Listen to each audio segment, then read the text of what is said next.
geopolíticos no convencionales que nos tiene mal acostumbrados, digamos, ¿no? Así que, ¿cómo estás, Marce? Bienvenido. ¿Qué tal? Buenas tardes, buenas noches. Listo para tratar de explicar lo que ya venimos explicando hace mucho tiempo, pero es como que, bueno, lo intentamos explicar de distintos ángulos, de distintas formas para que se entienda, pues un tema complejo. Y cuando no estás demasiado acostumbrado a estas cosas, a veces suena irreal, pero bueno, entonces son todas explicaciones lógicas. Bueno, es cierto, lo que pasa es que son realidades que uno no sé si no las quiere ver o no las quiere sentir, ¿no? El mundo entero claramente está observando con tensión creciente cómo Rusia y Occidente cruzan líneas peligrosas o las famosas líneas rojas. ¿Qué tan cerca estamos de un punto de no retorno? ¿Qué papel juega Putin en este frágil equilibrio, digamos? Bueno, eso vamos a ir tratando de explicar, ¿no? Pero parecería como que Putin es el líder cerebral, ¿no? Es el único que está pensando, el único que puede hacer una pausa y que puede de alguna manera frenar esta situación tan trágica de escalada, ¿no? Porque del lado de Occidente no vemos demasiado interés ni conciencia sobre la gravedad del problema. Ahora, la pregunta que todos se hacen y la parálisis se nota y se nota bastante. ¿Por qué se demora la guerra, esta guerra mundial? Al menos abiertamente me refiero. Trump es un factor a tener en cuenta porque digamos que hay mucha expectativa acá en Occidente, en nuestra región, en la Argentina en lo particular. Se nota la parálisis general a la expectativa de esto, ¿no? ¿Qué hará Trump?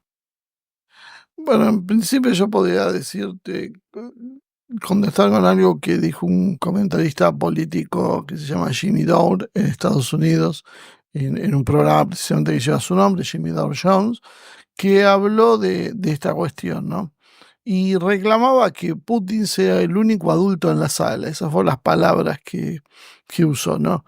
Y reclama precisamente que Putin siga ejerciendo moderación en sus respuestas a la guerra que libra Estados Unidos y con Rusia, una guerra de estilo proxy, ¿no? Una guerra en la cual se combate a través de un tercer actor y que según él es imperativo que Putin espere hasta que el presidente de Estados Unidos, Donald Trump, el presidente electo, regrese a la Casa Blanca en enero antes de tomar decisiones que podría desencadenar una tercera guerra mundial. Joe Biden y los neoconservadores, dice Dore, en su administración han intensificado constantemente la guerra y lo que están tratando de iniciar es una guerra que Trump no pueda detener. Esa es la clave que él entiende. La única esperanza es que tenemos un Putin del otro lado que puede mostrar y que ha demostrado, creo que hasta el momento, moderación, que es el único adulto en la sala, esa es la frase que yo te mencionaba, y que puede aguantar, o que pueda, en realidad, porque también tiene sus presiones, aguantar de algún modo hasta que Trump se convierta en presidente. Es por eso que dice Dore que el establishment odia a Trump, porque por eso lo acusan de ser un traidor y trabajar con Putin. Según Dore, es la única carta que tenían para jugar porque fue elegido para poner fin a las guerras intervencionistas de cambio de régimen en el exterior. Trump no es un belicista, le gusta encontrar acuerdos. Fíjense que es bastante claro en el sentido que dice, puede que sea corrupto, no desconoce que sea corrupto Trump, no es un santo Trump, pero es un corrupto inmobiliario de Nueva York. Y esto es una gran diferencia con un belicista neoconservador que puede matar gente por dinero. Una cosa es verdad, es ser corrupto, haciendo negocios inmobiliarios y otra cosa diferente es llevar el mundo a una guerra. Son dos escalas. ¿Están bien las dos? ¿Están mal las dos? Bueno, creo que una es menos malo que la otra. Las dos son malas, pero son incomparables en sí, ¿no? Y en definitiva, bueno, lo que termina concluyendo Dobre es que es un actor racional, Putin, y nunca sabe hasta qué punto la OTAN y su administración neoconservadora son capaces de molestar al oso. Bueno, en definitiva, creo que Dow te contesta esa pregunta que tenías, que puede cambiarlo o no. Vamos a ver, depende de eso y depende de que Putin tenga paciencia y consiga internamente sostener la situación, ¿no? Porque obviamente hay límites con respecto a lo que puede hacer el occidente colectivo en Ucrania que haga que se descontrole la situación. Bueno, eso es cierto, es interesante la observación. Pero ¿cuál es el límite? ¿Cuál es el límite para establecer si es una guerra proxy o si ya es una guerra directa? Rusia hasta ahora aceptó el hecho de la guerra proxy, ¿no? Vamos por paso. Pero Putin ha cambiado su posición, a él le cambió en los últimos tiempos. Sí, yo creo que sí. Lo que pasa es que, bueno, en definitiva, lo que está sucediendo es que Occidente está construyendo una narrativa con la idea de avanzar hacia una guerra. O sea, hacemos una guerra proxy, pero en realidad lo que se busca es la guerra directa. Eso es básicamente lo que está intentando hacer Occidente.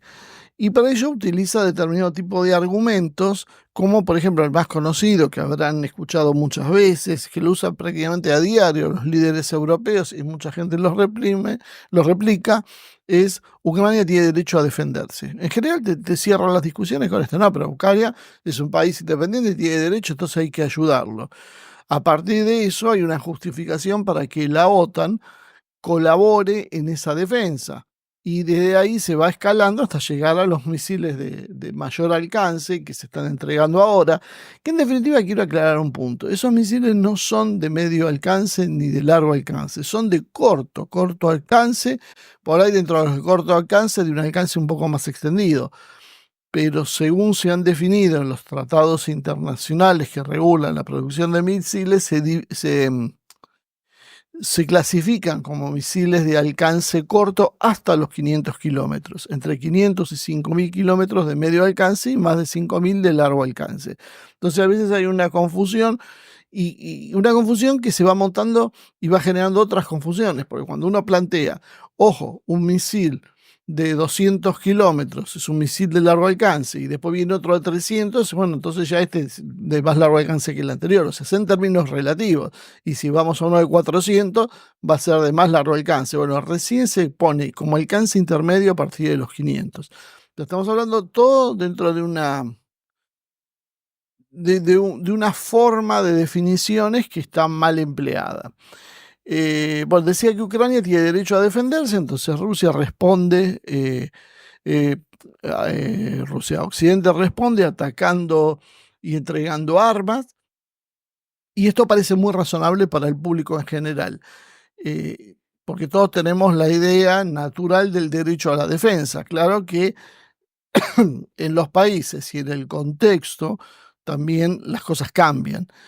Entonces es importante que se concluya que Ucrania es un medio donde la OTAN está en plena guerra y lo hace con excusas que a veces resultan un poco banales. Todavía me llama la atención, y te digo la verdad, me llama mucho la atención, ¿no? Porque Occidente, sobre todo Europa, parece que no comprende el juego o que se juega o que se está jugando con fuego. Yo creo que esa es la palabra más correcta. No comprenden que juegan con fuego, que están al borde de un precipicio y creen que finalmente Putin nos va a dar este paso que en definitiva no queremos que se dé, que lo ponga en enfrentamiento directo con la OTAN. Aunque cuando uno analiza, ve documentarios, ve lo que está sucediendo, este paso ya lo dio Putin. Hoy ya pareciera que está en enfrentamiento directo con la OTAN. ¿Hay alguna posición intermedia a la que Rusia pueda acudir? O sea, si hay una vuelta atrás de todo esto. Si te referís a una guerra proxy, si ya se está terminando. A todo, me refiero a esta tercera guerra mundial con la posibilidad de que sea nuclear. Yo creo que es esto donde Occidente y sobre todo Europa no comprende que juega con fuego, ¿no? O sea, cada vez lo llevan más al límite, que están al borde del precipicio y que creen que finalmente Putin no va a dar el paso que ponga eso, un enfrentamiento directo con la OTAN. Por eso pregunto si hay alguna posición intermedia que Rusia pueda acudir. Es difícil, es difícil. Tiene que ver con la evolución propia del conflicto. Hoy la OTAN lo que está haciendo es involucrarse de una manera indirecta. Para hacernos queda claro cuál es precisamente el punto en que se clasifica como una guerra proxy o una guerra directa. Y eso es lo que Occidente está jugando con eso, que es algo riesgoso. Hoy básicamente creo que se entiende que cuando se involucran tropas directamente, cuando se utiliza inteligencia y se seleccionan los objetivos estadounidenses, cuando se emplean satélites para guiados, se emplean drones y otros medios, y tenés inclusive operando soldados estadounidenses en el campo, bueno, ahí podríamos considerar qué es lo que Rusia está empezando a hacer, considerar que hay un involucramiento directo, es un enfrentamiento directo y ya no es una guerra proxy. Entonces, como que ese acuerdo tácito que había, donde, bueno, nosotros soportamos que ustedes entreguen armas y nos hacemos los distraídos, a cambio de que su compromiso sea no hacerlo para atacar directamente a Rusia. Cuando este tipo de cosas empiezan a cambiar, bueno, Putin empieza a cambiar su posición también y creo que la cuestión de utilizar el misil Oreshnik es una idea general como para advertir que vamos en un sentido donde Rusia parece que se está cansando. Bueno, vuelvo a insistir con una pregunta directa, ¿no? En Occidente se ve esto como una muestra de debilidad, de falta de determinación. Muchos piensan que Putin en el fondo no se va a atrever. Eh, no sabemos en realidad qué es lo que puede llegar a pasar, ¿no? Eh, Putin ya viene dando advertencias de que hay líneas rojas. Lo que pasa es que Occidente jugó con las líneas rojas de otra manera. Occidente empezó a poner sus propias líneas rojas, que finalmente no eran tales, y lo fuimos viendo cuando las reacciones de Rusia no fueron las esperadas. Pero hay efectivamente líneas rojas en serio, y parece que Occidente empieza a encontrarlas. En septiembre del 2024, Putin ya había advertido que Rusia podía interpretar como un ataque directo este tipo de involucramiento en la guerra y generar un conflicto directo entre la OTAN y Rusia. Y a medida que va pasando el tiempo, Putin cada vez se va poniendo más claro y serio. Eh, y que además explica, lo dice, porque con Putin hay un problema en general que tiene que ver con que Putin dice cosas que en Occidente no se escuchan. O sea, Putin da advertencias, explica cosas y Occidente escucha lo que quiere escuchar. Y ahí es donde está el problema. Y el otro problema es que, bueno, Rusia se quedó sin margen de maniobra. Rusia viene retrocediendo desde los años 90, de la disolución de la Unión Soviética, se va viendo acorralada cada vez más y ahora ya ha llegado directamente a sus fronteras y ya vemos que en definitiva lo que está sucediendo ahora es que se están dando una serie de ataques, ¿no? Pero esos serie de ataques se están dando en una situación eh, curiosa, porque Occidente va justificando cada paso que da, pero la realidad es que ahora ya está atacando directamente a Rusia, al territorio ruso, y está amenazando con atacar lugares como Moscú. Entonces, bueno, ya no hay más margen para retroceder. Entonces yo creo que ahí es donde Rusia cambia su posición, considera que Occidente busca la destrucción y en definitiva tiene un arsenal que es superior a Occidente y que está dispuesto a usarlo. Occidente parece que ha confundido los términos, esta es una de las grandes discusiones, y que cuando mandó HIMARS, cuando mandó Javelins, cuando mandó tanques, hasta los F-16 últimamente, la paciencia de Rusia fue bastante elástica, pero bueno, hay un punto donde esto va a cambiar y esto tiene que ver con que Rusia no consideró hasta este momento como una amenaza seria eso. Ahora sí ya lo empieza a considerar. Bueno, entonces, un segundo, por favor. Entonces, no me queda muy claro, ¿no? En definitiva, ¿qué va a hacer finalmente? Eh, la realidad es que no se sabe, porque uno no puede mostrar las cartas con que va a jugar, porque automáticamente estaría mostrando el juego al enemigo y el enemigo actuaría en consecuencia. Entonces, hay que, de alguna manera, esconder cuáles son las verdaderas intenciones. A veces creo que se equivoca mucha gente cuando hace lecturas absolutamente lineales de la situación y considera que, bueno, dijo esto alguien o dijo aquello o hizo, y en realidad eso no alcanza, o sea, uno tiene que ver otro tipo de cuestiones. Lo que dicen, en definitiva, muchas veces corrección política, otras veces lo que otros quieren que escuchen, o es una forma de influir. Eh, Rusia, como decía antes, explica a Occidente cuál es el problema. Explica la situación con cada vez más claridad, pero eh, Occidente tiene una lectura distinta. Occidente cree que las cuestiones que tienen que ver con la reacción rusa son propaganda.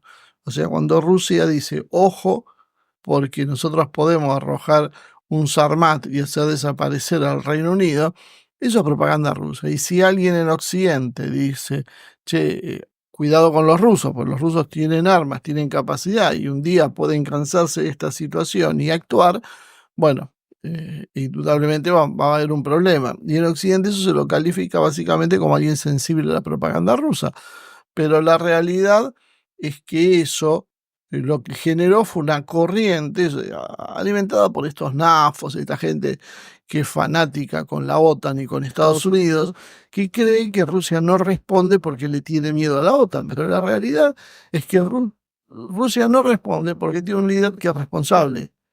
Es como decía Dodd, el único adulto responsable en la mesa y sabe que sería una catástrofe humanitaria ir en esa situación y que eso golpearía también a su país y tendría los daños propios en Rusia y además luego tendría que hacerse cargo del desastre mundial que ocasionó porque no va a poder dejar abandonado a los países que han sido destruidos por sus propias armas nucleares. En algún momento la historia enseña que los países vencedores, después de arrasar con todo, inclusive arrasando con todo, vuelven a reconstruir, porque es parte de la propia idiosincrasia humana. Entonces, todo esto es una cuestión que a Rusia no le interesa. Rusia lo que quiere es una solución negociada, básicamente.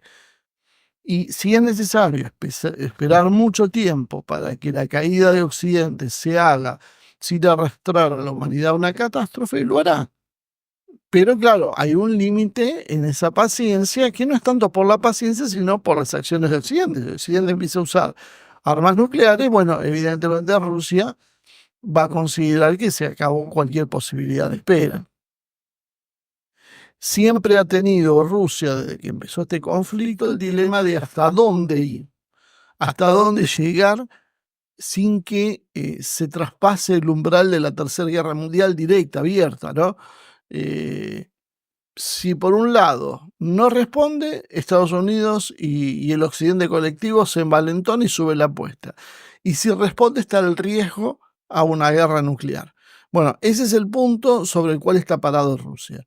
Y donde empezó a dar, por primera vez yo diría ahora, señales muy claras de que está muy cerca del límite. O sea que el uso de armas nucleares ahora es mucho más probable que antes, porque Occidente está estirando demasiado de la cuerda y finalmente esto va a desatar un gran problema. Eh, el punto será aquel en que Rusia considere que la situación es lo suficientemente peligrosa para sí misma como para necesitar una respuesta nuclear. O sea, cuando Rusia diga, bueno, ya no hay más nada que hacer, Rusia probablemente entonces dé ese paso final y se anticipe. De alguna manera lo que pasó en el Donbass, más en chiquito. Rusia trataba de negociar, hizo acuerdos, Occidente no los cumplió, aguantó durante 8 años los bombardeos sobre los ciudadanos de origen ruso, que Rusia los consideraba como parte propia, lo sostuvo. Sin embargo, llegó un punto en que dijo, bueno, ahora cruzamos la frontera y tomamos las cartas, usamos las cartas que tenemos. ¿Por qué? Porque se estaba preparando una invasión sobre el Donbass final, que era básicamente la limpieza étnica del Donbass. Iban a arrasar con lo que había, eso era lo que estaba pasando, era cuestión ya de días, entonces Rusia golpeó primero. Bueno, esto se puede llegar a repetir a escala planetaria. Bueno, y este tema, ¿no? ¿Eso depende de Rusia solamente o guarda alguna relación con lo que Estados Unidos haga? ¿Eh? No, esto tiene que ver como respuesta, básicamente. Y Rusia puede hacer etapas intermedias. Puede eh, dar pasos como, por ejemplo, aumentar los ataques contra las infraestructuras ucranianas, después poner soldados de terceros países, como es el caso de los coreanos, que tanto se discute si sí o si no, golpear objetivos de la OTAN sobre el Mar Negro o sobre Ucrania, centros logísticos sobre Polonia o Rumania, cosa que acaba de advertir Rusia que puede llegar a hacer, atacar una base en Polonia a 190 kilómetros, si mal no recuerdo, de la frontera, lo que empieza a mostrar que Rusia está decidiendo otro plan de acción. Puede derribar drones o aviones e inclusive satélites que utilizan para el guiado. Rusia tiene esa capacidad y por ahora no la va empleando porque no quiere entrar en la colisión directa con Estados Unidos y la OTAN, pero lo puede hacer en cualquier momento. También puede utilizar grupos proxies, hacer sabotajes, cosa que yo creo que esto sí lo está haciendo. Ha habido incendios y explosiones muy extraños en Occidente, en industrias relacionadas con la defensa, y, y puede, por ejemplo, facilitar armas decisivas a otros grupos. Por ejemplo, los hutíes aparentemente consiguieron impactar en el portaaviones Abraham Lincoln, el cual los estadounidenses desmintieron esa acción, pero finalmente el portaaviones se retira, lo cual muchos presuponen que un daño hubo, algo pasó que obviamente es imposible verificar, está en el medio del océano, eh, no hay forma de tener una verificación independiente sobre eso, los hutíes dicen que ellos lo impactaron, han mostrado videos con el portaaviones golpeado. Estados Unidos lo niega, pero la realidad es que el portaaviones se va. Ahora, hagamos un ejercicio de imaginación y pensemos qué pasaría si en definitiva los rusos lo que terminan por hacer es entregarle misiles antibuque de su arsenal a los hutíes. Los misiles antibuques pensados directamente para hundir un portaavión. E inclusive pueden facilitarle misiles hipersónicos. Se ha hablado de misiles que han cruzado Israel a velocidad hipersónica lanzados por los hutíes. Y la pregunta es cómo los hutíes consideran algo que no tiene ningún país en Occidente, sino es porque los rusos o tal vez los iraníes, que en definitiva apunta también a los rusos, se lo han enviado. Entonces yo creo que esto es básicamente a lo que se está yendo y el Oreshnik es una forma, creo, de Rusia de mostrar que tiene la capacidad de hacer algo que hasta ahora no se podía hacer, por lo menos no racionalmente. Hasta ahora se hacían golpes sorpresas, se hacían ataques combinados. Rusia tiene hoy la posibilidad de decir, vamos a atacar mañana a las 12 del mediodía tal base, la que se les ocurra a los rusos. Por lo menos dentro del territorio europeo, con esto tienen otras armas para hacerlo en cualquier parte del mundo. Y a las 12 del mediodía volarlas. De esa manera estarían dando las indicaciones para que los estadounidenses puedan retirar equipos y personal y que el daño sea menor. Bueno, Rusia está, me parece, a un paso de hacer eso. Creo que el mensaje de Oreshnik, Oreshnik, una de las razones es esa. Creo que hay más de una, pero creo que una de las formas es mostrarle, decirle, miren, nosotros podemos pegar donde se nos antoje, simplemente donde se nos antoje. Estamos teniendo la cortesía de avisarlo, pero mañana podríamos volar el Congreso de los Estados Unidos con todos los congresistas adentro o la Casa Blanca si se nos antoja. No lo hacemos porque no queremos la guerra, pero sepan que podemos hacerlo. Orechniki, abrasileñando el término, ¿no? Uno lo toma a risa, pero es algo muy, muy serio, claramente. Bueno, la situación es inversa para el globalismo occidental. Perdón, me olvidé de Sí. terminar de contestarte. Ah, Entonces, ¿qué relación hay con los Estados Unidos, con lo eso, que haga? exacto. Tenemos un visitante. Rusia seguramente va a reaccionar a lo que haga Estados Unidos. Ese creo que es el tema, ¿no? El New York Times sugirió que los Estados Unidos piensan facilitar ese uso en forma limitada, es decir, dentro de la región de Kursk para que ataquen en forma limitada, lo cual es complicado, ¿no? Porque Kursk, cosa que parece que Occidente no entiende, es territorio ruso y eso creo que fue lo que está cambiando la posición rusa. Una cosa es que nos peleemos en Ucrania y ustedes den misiles de mayor alcance que se utilicen dentro de Ucrania. Un segundo problema ya más grave es que ataquen territorios anexados por la Federación de Rusia, como los 4 oblasts o Crimea, y que están en una disputa de reconocimiento internacional. Hasta ahí a regañadientes Rusia lo aceptó. Ahora, ya Kursk es algo ruso que no tiene ninguna discusión, no estaba planteado en ningún lado, y la idea es, golpear dentro de Rusia. Esto es lo que Rusia empieza a considerar intolerable. Entonces, eso sería considerado por Rusia como un involucramiento directo. Por eso yo hablaba de las guerras proxies y de las guerras directas, porque Rusia va a cambiar la categoría y todo lo que vino soportando hasta ahora y entendiendo que, lo dejaba hacer porque Occidente circunscribía la guerra exclusivamente a Ucrania, entonces era como, es como esas peleas que es, nos vamos a pelear en la calle, pero nos peleamos a trompadas, pero nadie saca un arma. Es más o menos así. O sea, estaba planteado, la pelea se hace acá, en Ucrania. Eso era lo que los dos bandos habían decidido. Y la invasión de Ucrania a Kursk cambia esas reglas de juego. Y ahora el pedido, claro, vamos a ir viendo algunas otras cositas, pero el pedido de tener misiles para atacar dentro de Rusia los lleva a que Rusia diga, esto no es lo que habíamos hablado, por lo tanto, si no es lo que habíamos hablado, se acabó el juego anterior y ahora entramos en un juego nuevo. En el juego nuevo, Rusia puede considerar a aquellos que le entreguen armas a Ucrania que se utilicen para atacar dentro de Rusia como enemigos directos. Es decir, si un misil francés golpea una ciudad rusa, ahora ya no va a considerar que esto fue un problema de los ucranianos, sino va a considerar que es un problema de los ucranianos con los franceses. Por eso, Putin modificó la doctrina nuclear. Países nucleares o no nucleares que tengan el apoyo de una potencia nuclear.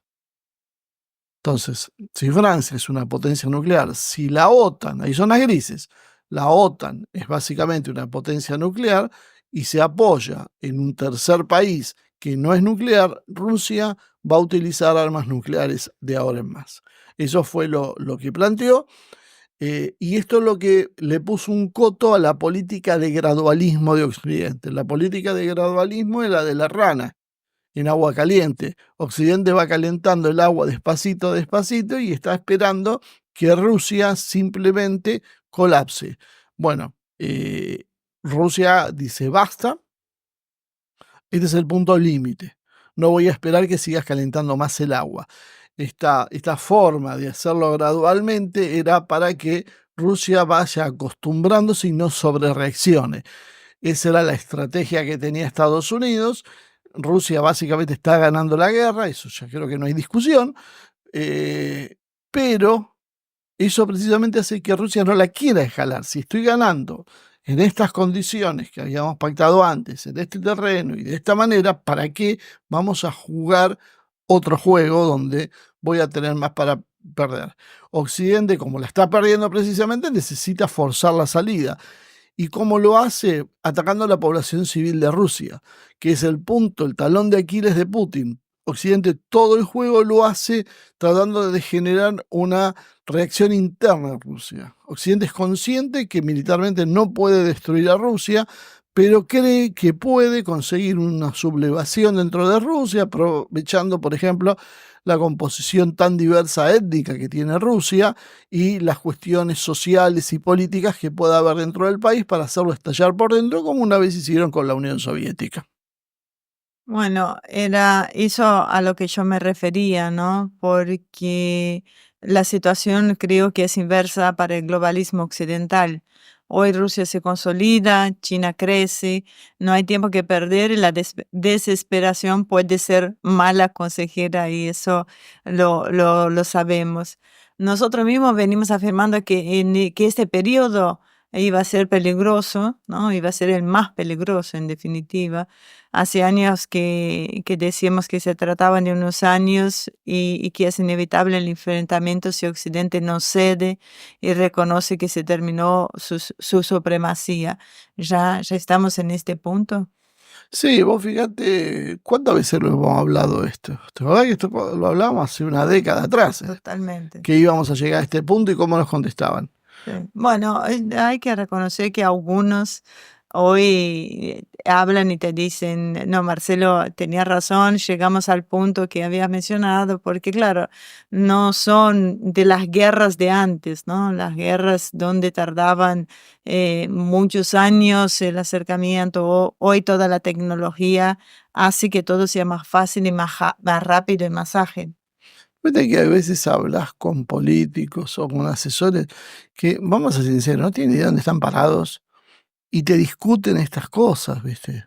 Que uno se queda, no les gusta lo que está diciendo, es demasiado complejo para que lo entiendan y bueno, el planteo en general es, podríamos decir, más o menos hostil. No quiero sacar del eje con los políticos, pero eso es a nivel mundial, ¿no? Es increíble cómo la sociedad, y es para tratar uno y otro programa, logra que llegue estos líderes actuales que tampoco representan, por lo menos si uno mirara en la historia, o el mismo Putin da la sensación de que busca algo para su país, aunque puede encontrar hasta resistencia en sus propias filas. Pero bueno, sigamos con lo nuestro. Sí, yo creo que el principal debate, la principal discusión, lo que más le cuesta al común de la gente y a los políticos aceptar es que Occidente ya fue derrotado.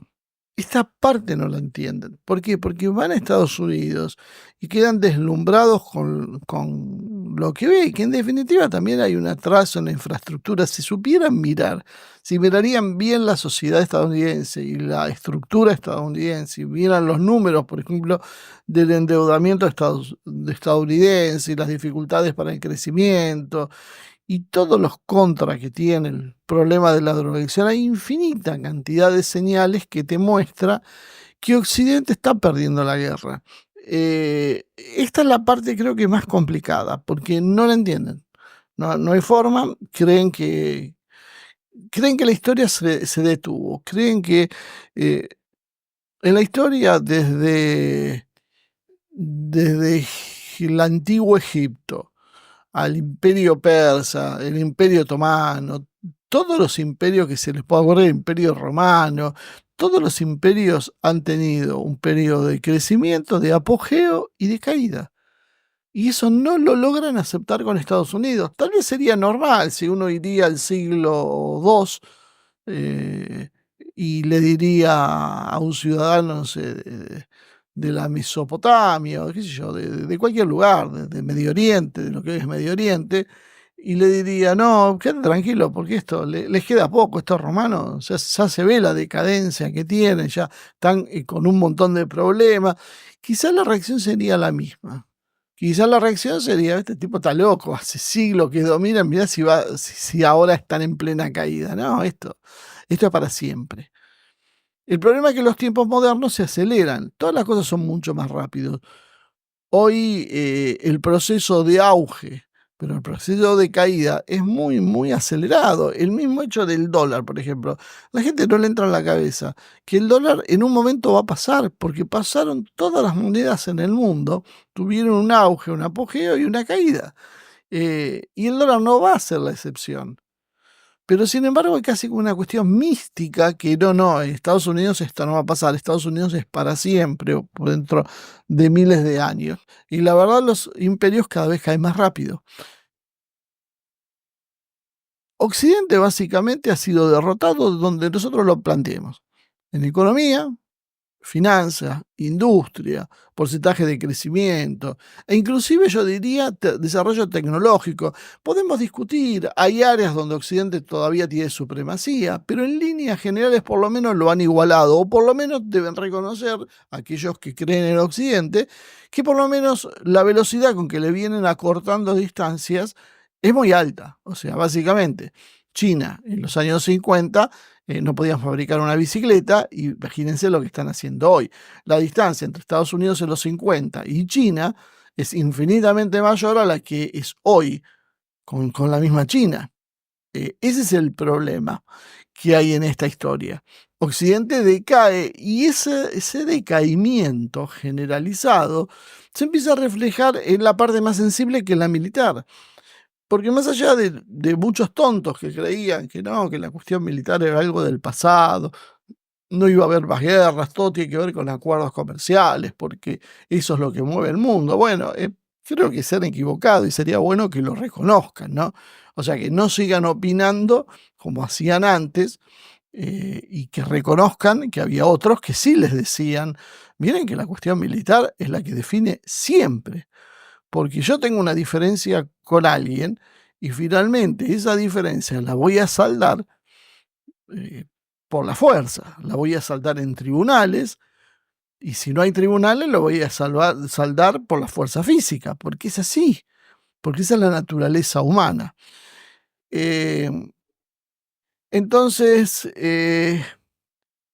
mientras el mundo multipolar toma conciencia de su nueva fuerza y de que está ganando la guerra en sentido amplio, no solo la militar, Occidente sabe, se da cuenta, percibe, por lo menos las élites, los que saben realmente cómo son las cosas, saben que la están perdiendo.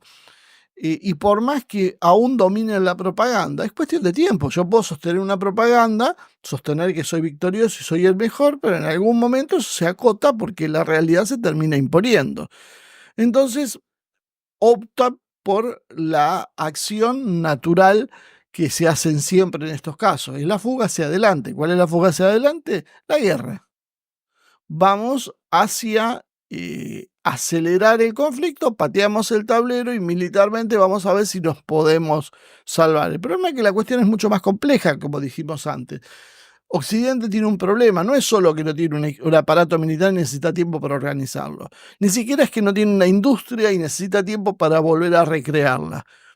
Occidente no tiene moral en su sociedad, tiene una sociedad indolente, una sociedad distraída, una sociedad estupidizada, una sociedad no afecta al sacrificio, que no respeta reglas, que es egoísta, que es individualista, que es materialista. Todo eso lo hace temerosa y cobarde.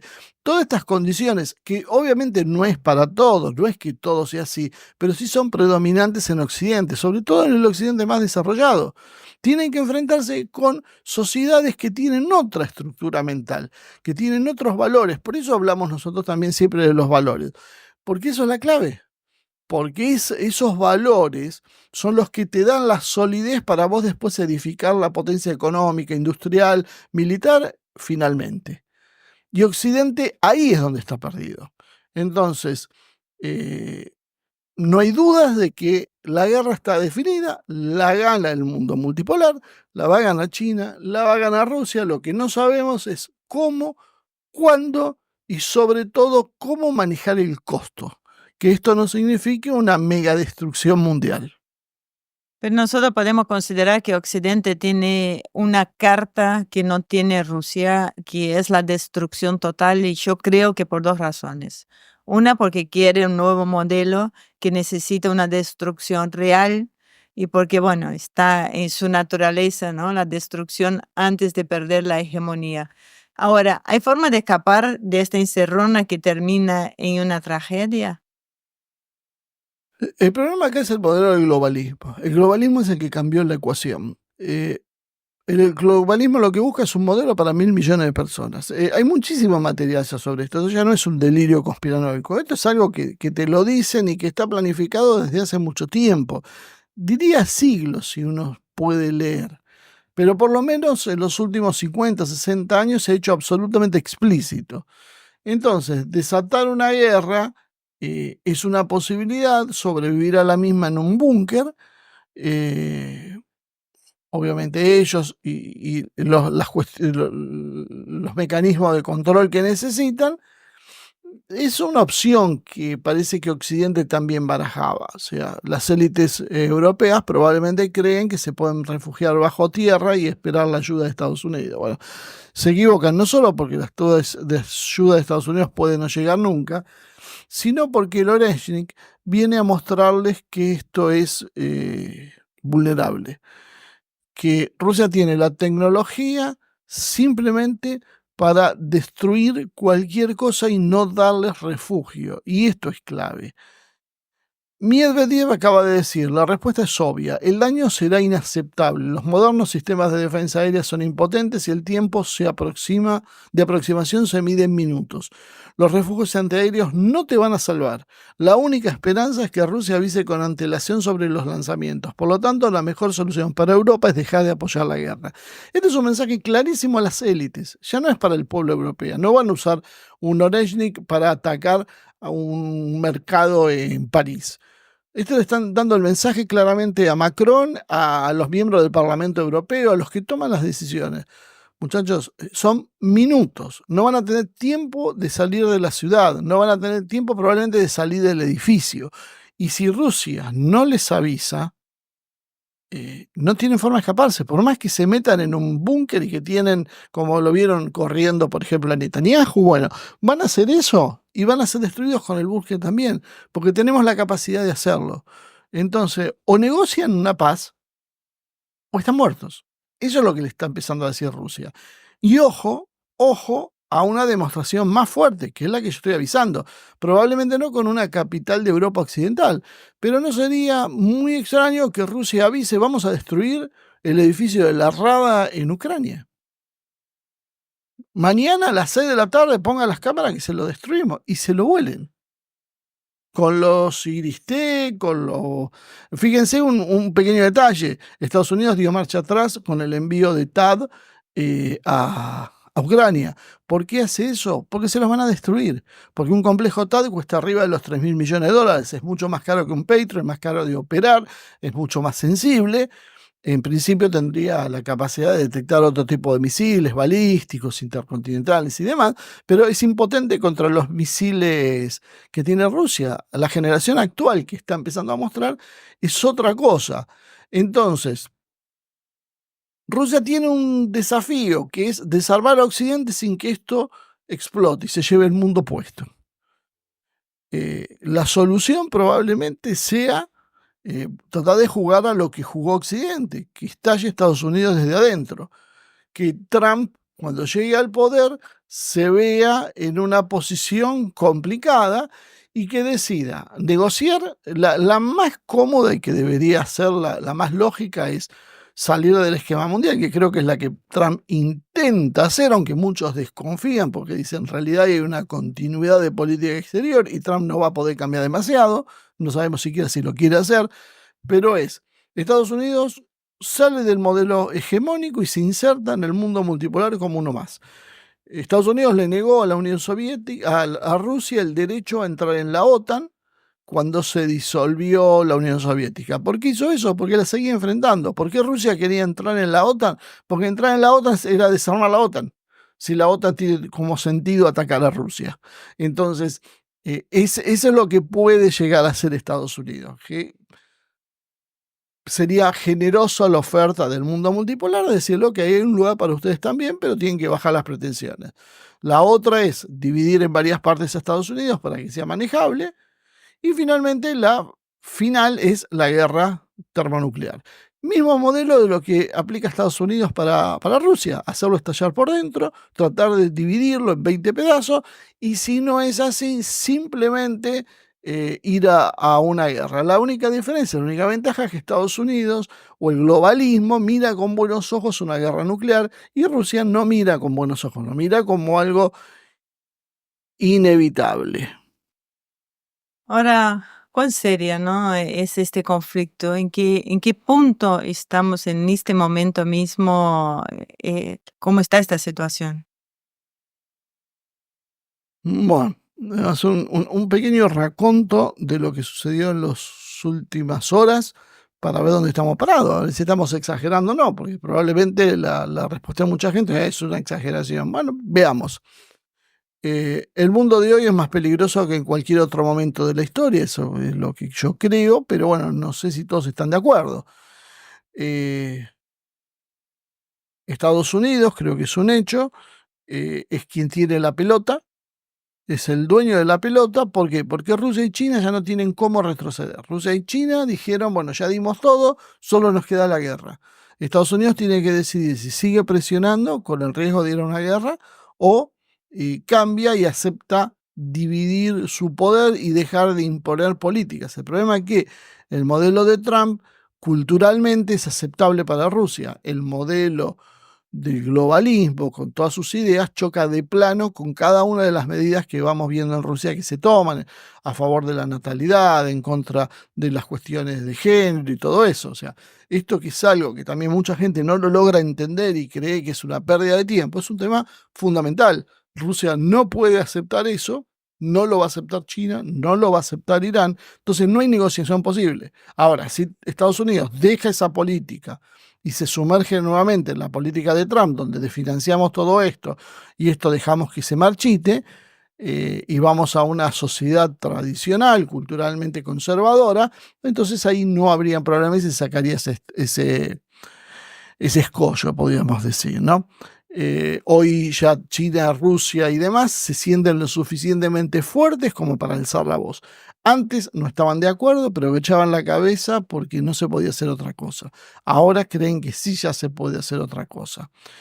La seriedad, Saluzhny acaba de decir que en el 2020, esto es textual, en el 2024 podemos dar por sentado que la Tercera Guerra Mundial ha comenzado. O sea, ya estamos en la Tercera Guerra Mundial. No es si va a venir o no va a venir, ya está la Tercera Guerra Mundial. En el 2024 ya no será Rusia la que se enfrente a Ucrania, soldados de Corea del Norte frente a Ucrania. Vamos a hablar honestamente. O sea, amplía el conflicto y lo transforma en mundial porque ahora Rusia también pone aliados. El Daily Mail, diario medio sensacionalista, acaba de publicar una nota donde, hablando del misil ruso Oreshnik, publica: el cohete ruso es capaz de llegar a Londres en 17 minutos, a Bruselas en 15, en París en 16, en Berlín en solo 12 minutos. Bueno, esto es un poco lo que da origen al título, ¿no? 17 minutos para terminar con Londres. En ese plazo podían eliminar prácticamente todas las capitales de Europa si Rusia lo quisiera. Por eso la cuestión se resuelve en minutos. Por eso es lo que le está diciendo Rusia a Ucrania, perdón, a Europa. Terminen con esta guerra porque cuestión de minutos para que nosotros resolvamos esta situación cuando tomemos la decisión. Basta y no nos amenacen con mandar misiles que ataquen el interior de Rusia. Esa locura ahora de enviar los Taurus. Los Taurus es como mandarte a luchar, no sé, con un ejército, con un escarbadiente en la mano. ¿Qué piensan hacer con los Taurus? O sea, fíjense que esta política, este tipo de armamento que está llevando a cabo Occidente, no son acciones que serían definitorias, son solo acciones que persiguen la irritación y llevar esto a un punto de tensión que desencadene una guerra. Rusia no le cambia en nada, básicamente. O sea, a Rusia estratégicamente que haya 50 Tauros más, 50 Tauros menos, no le cambia nada. Solo le produce un gran malestar interno, que eso es lo que Rusia considera línea roja. Medvedev acaba de decir que el Oreshnik causará un daño inimaginable a Europa y que los propagandistas ucranianos están difundiendo una posición extravagante hacia el Oreshnik, diciendo que no existe ningún Oreshnik, ¿no? Y que solo Rusia está usando misiles viejos de la era soviética. Y termina diciendo Medvedev, así es, tiene que ser más sencillo. Y para protegerse vas a cerrar los ojos. Para quienes cierran los ojos el problema desaparece automáticamente. Bueno, la ironía de Medvedev es clarísima. Europa está cerrando los ojos ante la verdad. Y eso no la va a proteger, solo los chicos chiquitos. Y de alguna manera me hace acordar lo de que decía Dour del adulto responsable. Creen que si cierran los ojos la amenaza va a desaparecer. No, la amenaza no va a desaparecer. Y Peskov dice, esto ya no es solo un juego con fuego, sino algo más serio. Ya jugar con fuego es peligroso. Bueno, esto es algo más serio. Cualquier insinuación o discusión sobre este tipo de cuestiones puede llevar a una escalada cuyas consecuencias no se puede predecir. Y como corolario, para terminar esto, el New York Times publica un artículo donde baraja un hecho que se conoció poco en Occidente, que bueno, entre las cláusulas secretas del plan de paz, el plan de la victoria, no plan de paz, que tenía Zelensky, incluye el pedido de misiles Tomahawk y armas nucleares tácticas. Los misiles Tomahawk tienen un alcance hasta 2.000, 2.500 kilómetros. Son misiles subsónicos, son de los más utilizados por el arsenal de Estados Unidos, son muy difíciles de detectar porque tienen un vuelo rasante. Entonces los misiles de vuelo rasante suelen ser bastante complicados para detectar. Bueno, este muchacho no solo quiere que le den misiles con 2.500 kilómetros de alcance, que prácticamente alcanza media Rusia, sino que además los quiere con cabezas nucleares tácticas. O sea, imagínense el grado de delirio. Por eso, Medvedev también responde, los medios occidentales compiten entre sí para proponer que Estados Unidos le dé a Ucrania armas nucleares. Una idea excelente, especialmente a través de la nueva doctrina de disuasión nuclear contra Rusia. Todavía tenemos que pensar en cuáles de nuestros enemigos potenciales podríamos transferir nuestra tecnología nuclear. Están escalando inclusive de una bomba nuclear sucia a una bomba nuclear táctica para entregarle a Ucrania. Por eso van a ver que hay algunas publicaciones que empiezan a decir Ucrania en el pasado tenía armas nucleares, quiere que se las devuelvan nada más. La realidad es que Ucrania no tenía armas nucleares, lo que tenía armas nucleares era la Unión Soviética. Ucrania era una provincia, un oblast de la Unión Soviética, una región, una nacionalidad, especialmente como quieras, pero no era un país independiente y muchísimo menos con armas nucleares. De hecho, cuando se disuelve la Unión Soviética, lo primero que hicieron fue sacar las armas nucleares de ahí. Entonces, eso que parece una falta de conocimiento histórico, lo que está generando es el acostumbramiento y el consenso para tratar de darle armas nucleares a Ucrania. O sea, misiles de 2.500 kilómetros de alcance con armas nucleares. Esa es la fórmula que está intentando Occidente poner, por eso es que Rusia se está poniendo muy seria. Bueno, Marce, qué decirte, más que más interesante este resumen, así que gracias por todo esto y bueno, principalmente gracias a todos ustedes ahí por acompañarnos siempre. Y hablando de esto, los invito a suscribirse en el canal, a ser miembros, aquellos que pueden colaborar con nosotros, nuestros mecenas en Patreon, a poner la campanita para avisar que está nuestro próximo contenido y así sigue colaborando para que nuestro contenido sea así, ¿no? Los análisis geopolíticos no convencionales y muy independientes. Acá tengo una pregunta que se me fue. No es tan sencillo manejar este chat de la misma manera. la pregunta de Flavio, ¿no? Él pregunta si, no sé si me queda claro, pero te lo hago, si podría Rusia o China generar un tercer frente para debilitar más a Occidente. Hoy tenemos un frente que me imagino lo que dice que es el BRICS, ¿no? Y Occidente. ¿Puede haber algún otro frente de este mundo multipolar, la hegemonía de Estados Unidos? Me imagino que viene de ahí la pregunta. Mm.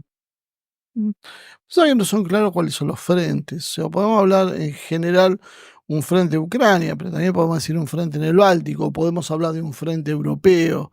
Entonces, yo creo que se le van generando, sí, distintos frentes en el sentido de que tiene distintos focos de incendio que apagar Estados Unidos. Tiene el problema de Ucrania, que lo generaron solitos, pero también el de Medio Oriente, donde ha sido absolutamente imposible que Netanyahu entre en razones, porque acá hay algo que a veces nosotros perdemos en cuenta, más allá de que sea bueno o malo Netanyahu y toda esa historia, ¿no? Yo diría que se vea una cuestión que me parece importante. Estados Unidos no le sirve hoy un conflicto en Medio Oriente. No es que sean buenos, es que no les sirve. No les sirve porque les traería problemas con la inflación, por el aumento del petróleo y todo eso, pero aparte porque le divide la tropa. Porque Israel atacando a Irán genera presiones en países que son neutrales o favorables a Estados Unidos, pero que son islámicos. Arabia Saudí, Emiratos Árabes, Kuwait y demás, que muchos van abandonando el barco y se van alineando cada vez más con los BRICS. Entonces, todo esto es consecuencia de la reflexión que tiene Israel, pero por lo visto, bueno, la capacidad de lobby de Israel es tan grande que Estados Unidos no consigue ponerlo en caja a Netanyahu. Probablemente la solución para Estados Unidos, la más factible si yo fuera presidente, bueno, sáquenlo a Netanyahu y pongan un tipo razonable. Y después vemos cómo lo resolvemos, porque con el lío que yo tengo en Ucrania, el problema que se me viene en Europa Occidental y las tensiones que cada vez crecen más en Asia Oriental, no tengo tiempo ni recursos para distraerlo, porque si hay que armar a Israel para que enfrente ese desafío, ¿cómo hacemos para sostener el resto?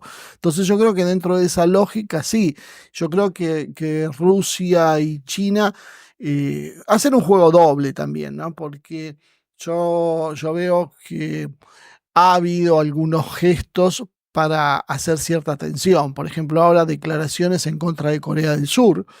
Me acuerdo quién fue, si fue Volodymyr o quién, bueno, a un alto representante del gobierno ruso declaró que, bueno, ahora la cosa empieza a ponerse seria con Corea del Sur. ¿Por qué? Porque Corea del Sur hizo lo que hicieron muchos países. Bueno, entregamos armas y apoyamos a Ucrania y votamos en contra de Rusia y hostilizamos a Rusia. Bueno, los rusos se están cansando. Esto, por eso también se lo planteó esto para que se entienda acá en la Argentina. Los rusos están perdiendo la paciencia. Entonces, ahora va con Corea. O sea, Corea del Sur le están diciendo basta. ¿Por qué? Porque ya te vamos a armar Corea del Norte. Le vamos a soltar la cadena a Kim Jong-un si ustedes siguen con esta idea de meterse en una guerra que no les importa. ¿Qué tiene que hacer Corea del Sur en Ucrania? Ese es el razonamiento de Rusia. Bueno, hay muchos países que hacen ese juego, que son los que hacen pleitesía hacia los Estados Unidos. Entonces ahí tenés otro frente de conflicto que está generando como quien no quiere la cosa a Rusia. Le está empezando a meter un factor de tensión, porque Estados Unidos podía defender y tener presencia ahí en la península coreana. Bárbaro. Pero además de eso tiene el problema de Taiwán. Y además del problema de Taiwán, tiene el problema con los hutíes en el Mar Rojo. Y tiene el problema de Irán. Y tiene el problema de Ucrania. Son demasiados frentes. No puede Estados Unidos hacer frente a todo eso. Bueno, es un tema realmente, porque acá en el chat estoy viendo algunos comentarios, hay otros comentarios que no valen la pena discutir porque no tiene sentido. A veces los otros usuarios que están, los otros suscriptores que están ahí en el chat,